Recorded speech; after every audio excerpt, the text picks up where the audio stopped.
Hey friend, in this video I'm going to be teaching you how to paint this lovely, dense, chaotic rose floral explosion. I've used that term before because it's literally just like an explosion of flowers. The main goal for this tutorial is to teach you how I go about my overall shape for composition. I'm going to show you how I just kind of go for shape versus looking at an image for reference. This is all just basically using the flow. If you've never heard of the flow before or flow state before, it is something to definitely look up and do some research on, because there is this point in our brains, all of our brains have it, where on the right side of our brains, we can access this kind of meditative state or this flow state where we're just trusting our intuition with each new petal, each new leaf, each new thing that we're landing on our paper. So hopefully that gets you in the mood. Let's dive into this tutorial.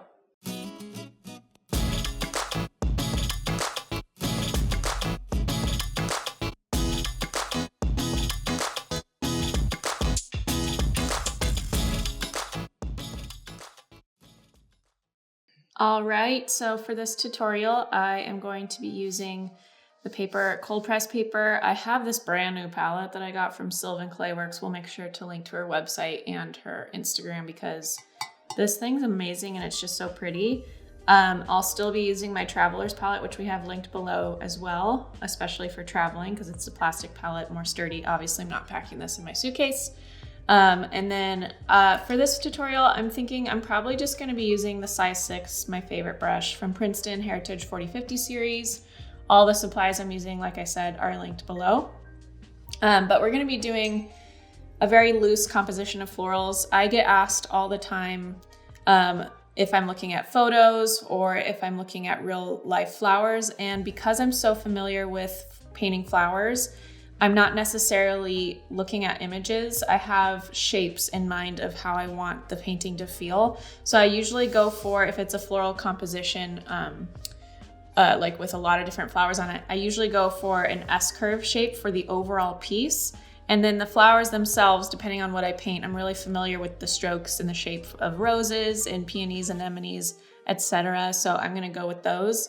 But for our rose, I have a tutorial on my YouTube channel that will link in the description as well for the rose. So if you're struggling with how to paint a rose, you can make sure to go check that tutorial out, and then leaves as well. But I'm going to start with a big open rose right here. So I'm grabbing some Scarlet Lake, a little touch of Opera Rose on my size 6 round brush, and I'm just going to use the tip. I'm just going to place the tip of my brush down like this and bring it up like a little C curve with some pressure, and then maybe a couple more like that around here. And then our rose petals, we're just seeing the top edge of our rose petals towards the center at first, and then they fall out and then we can see the face of the petal. So I'm just going to be painting some C curves.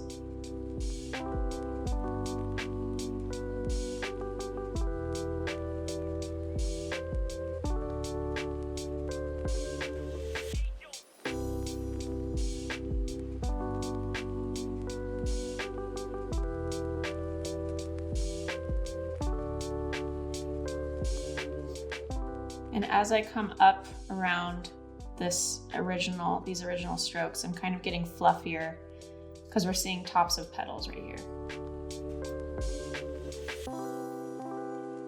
So I'm just using the belly of the brush to add in some fatter fluffy petals. Then while this is still wet, I might go back in and add some orange just to add a little bit of variety and depth.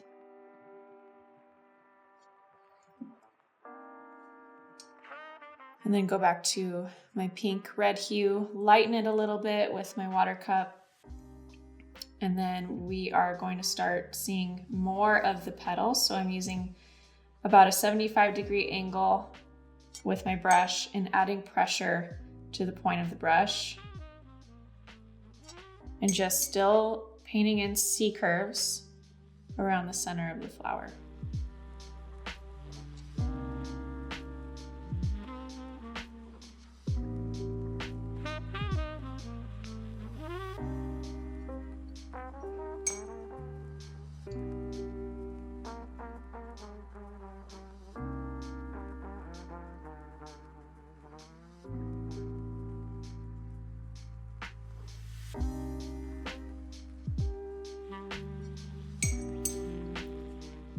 maybe one more row.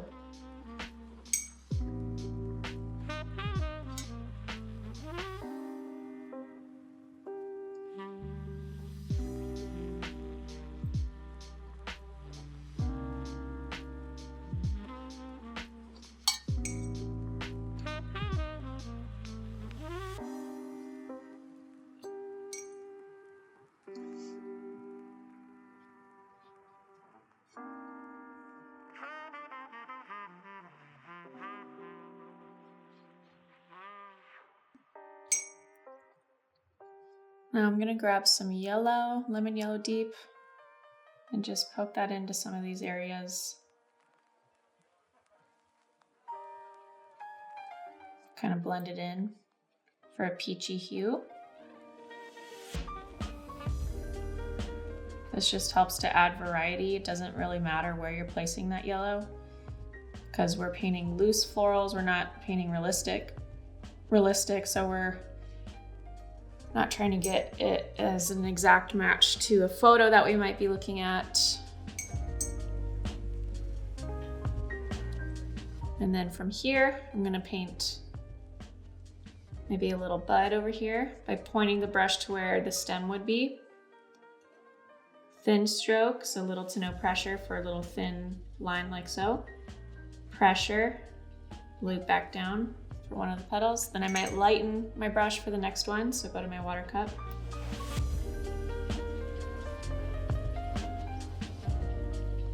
And then add this teardrop shape over here. And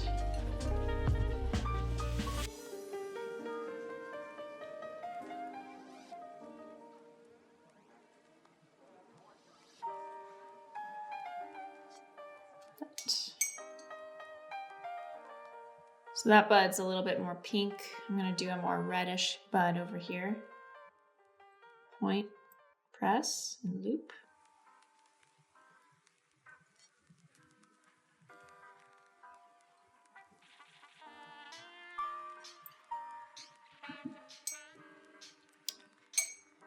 So now that I have a few flowers down, I start to add in my leaves because this is gonna help fill in the white space and also direct where I add more buds or berries or whatever I decide to add. So I'm going to add a stem here, and the center of the flower is here, so the stem is being pulled down from the center of the flower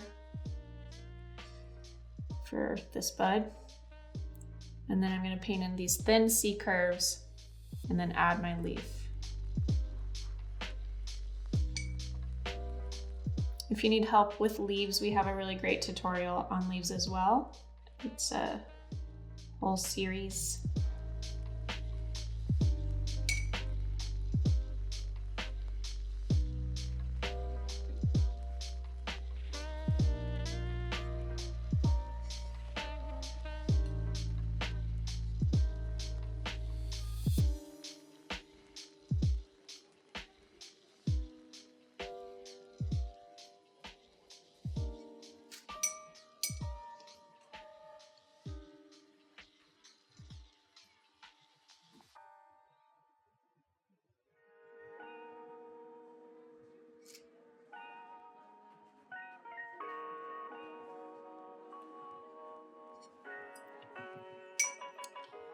All right, so I want some pops of blue in here.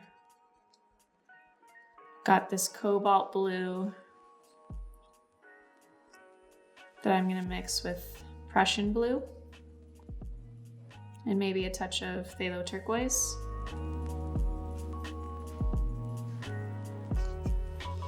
And I'm just going to add little circles for a little amaranthus or berry type of sprig.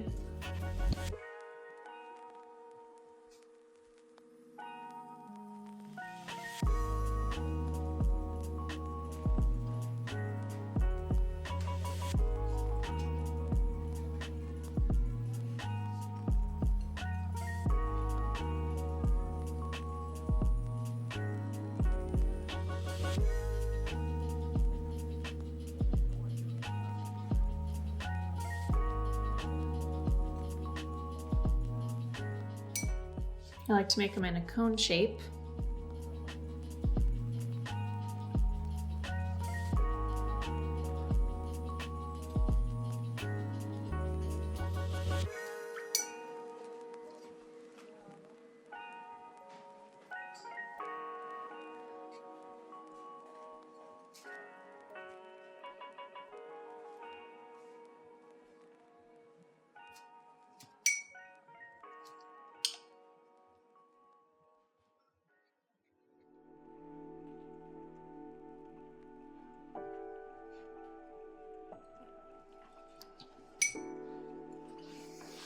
Now let's add in some more buds.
So it's starting to take a curve here. So this is our highest point and this is our lowest point. So I'm going to bring it back down over here and maybe this curve up here. Composition wise, it's the most easiest for eyes to flow in an S curve or a Z curve, kind of bouncing back and forth instead of just having to go through straight lines like this. So you want to kind of start as you're about at the halfway point of painting a full piece like this. Make sure you're looking at how compositionally the shape is forming of the whole piece. I teach a whole lot more about this composition and flowers and whatnot in my book, Everyday Watercolor Flowers. So make sure you go check that out if you don't already have it.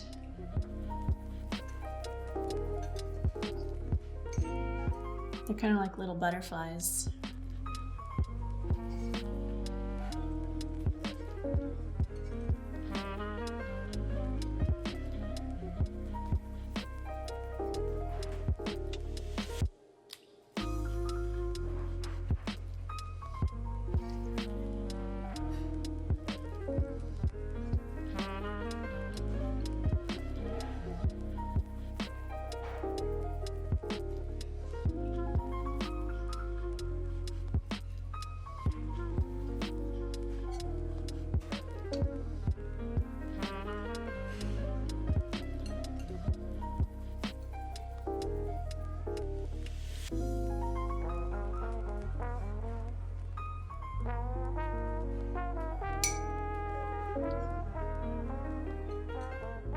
Maybe some blue-green leaves with a touch of black for a eucalyptus color.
More berries.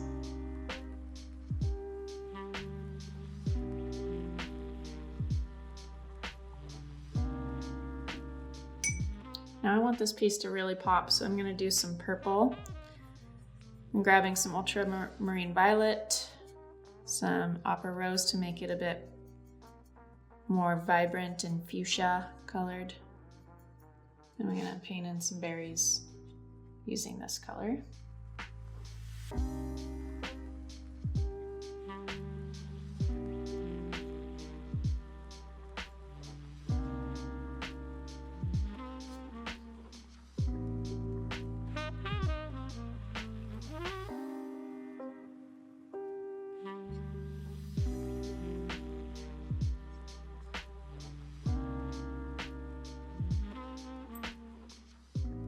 You can do more actual balls, like not just dotting around with this texture. You can do actual circles or balls for these berries if you want it to look more clean. I kind of like this textured look.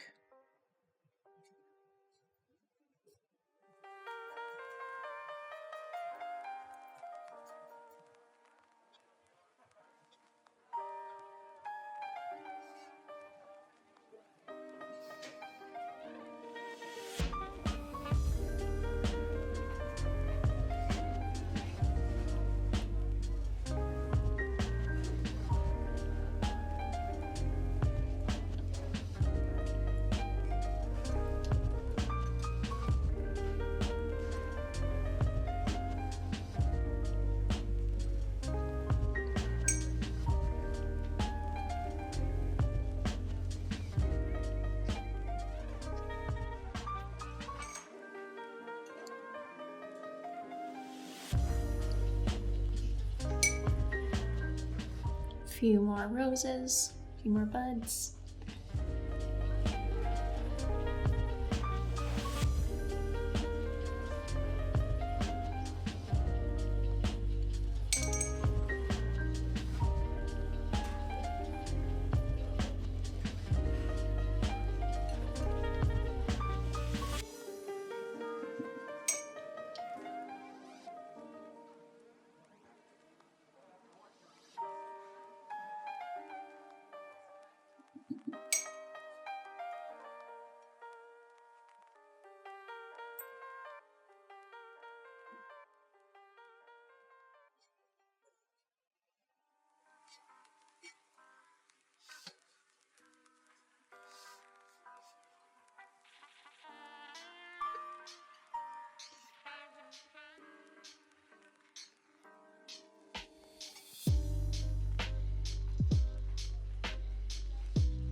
And for adding these leaves, I'm just kind of following the overall shape and filling in some white space and kind of just letting my gut or intuition do the painting instead of thinking about where I'm landing these leaves. It's more just trusting my intuition and seeing what happens.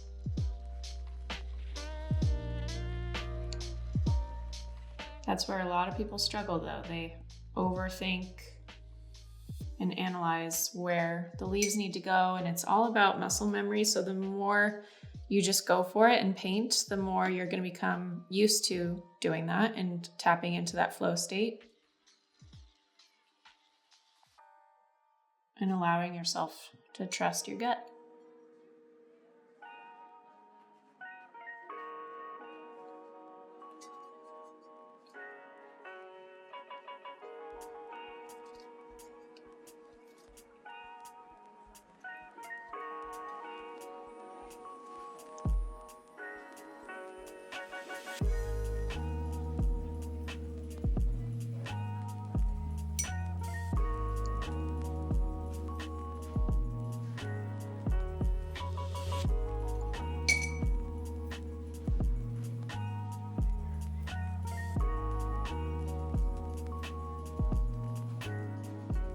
So for this green, I've got a lot of Prussian blue and some sap green for a dark blue-green to add some variety.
Okay.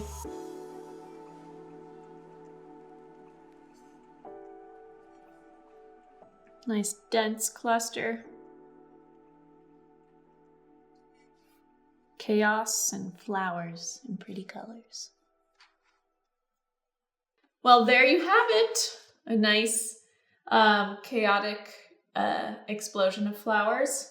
You can keep going and fill in these corners up here, but again, I'm just trying to guide people through the piece subtly using an S shape with this. And so I've got my high point and my lowest point down here in opposite corners. So kind of like a zigzag or an S shape. And I'm using color to balance out that shape as well. So not just having my pinks at the top and then reds and then blues over here. They're kind of just all mixed in along with following their own specific S shape. So not, just landing in a straight line with the blues, but trying to kind of bounce or zigzag back and I just combusted.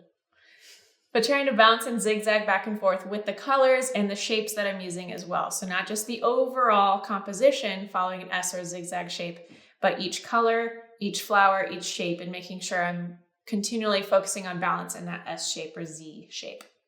I hope you had fun. Let me know in the comments below what you would like to see from us in our future tutorials. We took a mini break with YouTube tutorials. Things have been a little crazy over here. We've moved. We've got a toddler. So bear with us, but we are excited to get back on a more regular schedule. Every Saturday mornings, we release brand new tutorials. So make sure you hit us up in the comments below with flowers you'd like to see, landscapes, whatever it is you'd like to see or hear from me for our next tutorials. And I'll see you in the next video.